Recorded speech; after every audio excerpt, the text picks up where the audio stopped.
transmissions were once a sign of things being premium, but in today's congested cities, they have kind of become the need of the hour, and all car makers have jumped onto that bandwagon. One such car maker is Nissan. With the Magnite, they've now launched an AMT transmission. That's an automated manual transmission. We are in Chennai today to drive this car and find out how it is to live with. Hi, my name is Dhruv Paliwal. You're watching autoX. Let's get started.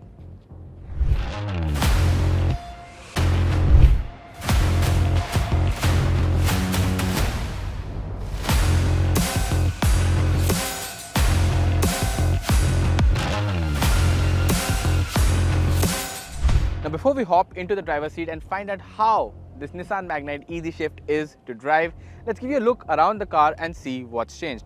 Primarily, there's only one big change on the Nissan Magnite cosmetically, and that is the fact that it now gets this blue and black dual tone color combination, which on this sunny day looks absolutely stunning. Now there's also a Magnite Kuro edition, which is an all blacked out version of the Nissan Magnite. And for those of you wondering what Kuro means, it's all black in Japanese.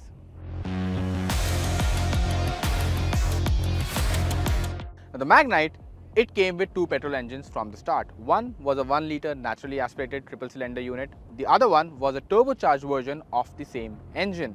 Now the turbocharged version of this engine always got a CVT transmission. So if you were looking for an automatic transmission to go with all of that performance, you were already sorted.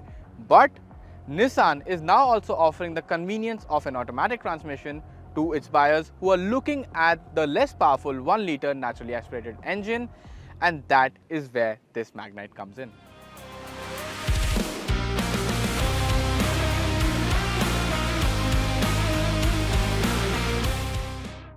Now let's start with how this Nissan Magnite Easy Shift is to drive, and we'll start with the engine. Now this 1 litre unit, it makes about 71 bhp, 96 Newton meters of torque. It's obviously not a firecracker. It's not something that the enthusiast will enjoy.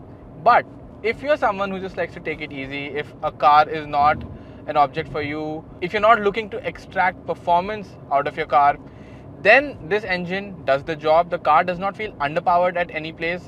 In fact, it just feels quite right for city limits, for urban commutes where you're generally just going to be doing 50, 60 or 70 kmph. The power is concentrated across the rev band, but if you really want to get a move on, then you really have to rev this car.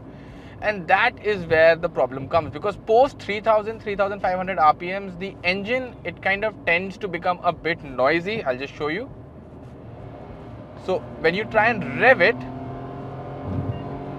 while you do get power, it's not very subtle. Like obviously it's shouty, and that takes away from the experience of being inside the cabin. That's something you should keep in mind if you're looking to buy the Magnite Easy Shift.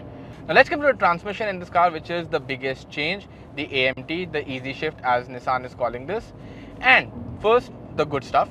It's a relatively smooth transmission. There's very little head nod or anything that you would expect from an AMT. But that is all dependent on you driving this car smoothly. You driving this car like in city traffic, in just urban confines. Over there, it performs brilliantly, keeps things smooth, and it's very easy to drive. You don't really have to do a lot to get the Magnite moving. The problems begin when you get out onto the highway or you try and extract a bit of performance from this powertrain. Again, like the engine actually will rev out, it will give you that power, but it's very shouty. Over here, the transmission kind of takes away from the experience because it takes its own sweet little time to shift. And the gearing, it's stalled, so the revs also have to fall, and the entire AMT unit inside is trying to match the revs as it's trying to shift the gear to increase the longevity of this transmission. But what that ends up doing is that there is a lot of time spent in between shifts. So I think that's the biggest con of this transmission. And apart from that, what Nissan has told us is that adding in an AMT has also allowed them to add features like VDC, Vehicle Dynamics Control, which gets modules like ESC or traction control, and even Hill Start Assist. Now I have to say this one, we've not tested this car from a standstill on an incline because we couldn't find one here, but we were getting out of the lanes and some of them had an incline while getting onto the main road. And over there, if you get off the throttle, the Magnite has a tendency to roll back, which is a bit unnervy, and in fact not so experienced drivers will find it to be a bit of a problem. But obviously the handbrake, you can just use that to stop the car from rolling back and just get on the throttle and it will get a move ahead. So that's that.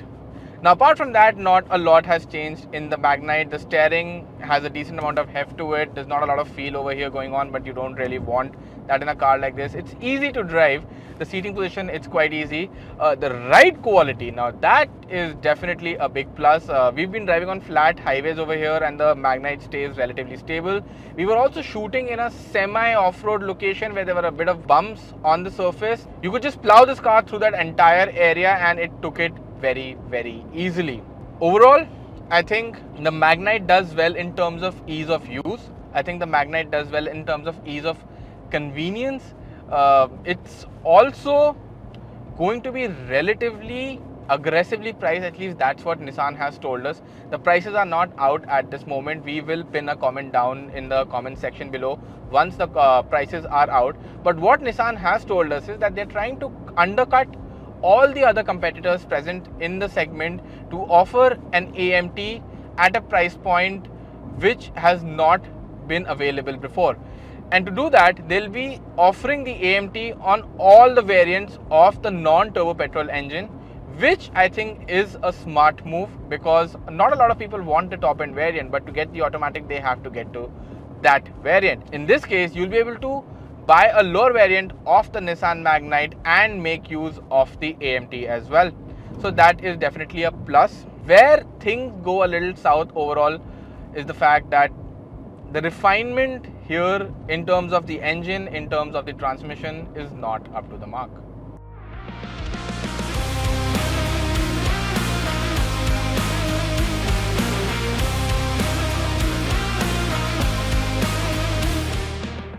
Now with the driving impressions out of the way, it's time to find out who is this Nissan Magnite AMT for. And to be really honest, if you're looking to do the A to B in relative comfort, the Magnite will offer you that. In chock-a-block city traffic, this transmission likes to take it easy, likes to keep it smooth, and you will find that your drive is relatively relaxed. However, if you're looking for a sense of speed, if you're looking for a sense of performance, that is missing in the Magnite AMT. It's a slow shifting gearbox. It's not really going to keep you engaged in the act of driving, and for that you should rather look at the CVT option with the turbo petrol engine. At the time of shooting this video, Nissan had not yet given us the price of this car, but we do know that this will be quite aggressively priced, probably even below all the other automatic transmission options in its segment. So in that sense, it's going to be a relatively cheap automatic transmission car to buy. And if you just want a car that does the A to B in a smooth manner, not in a hurried manner, then the Nissan Magnite Easy Shift is something you should definitely check out. Now, a lot of effort went into making this video. If you loved it, well, you know what, like the video, share it with your friends, subscribe to the autoX channel for more such cool automotive content, and thank you so much for watching.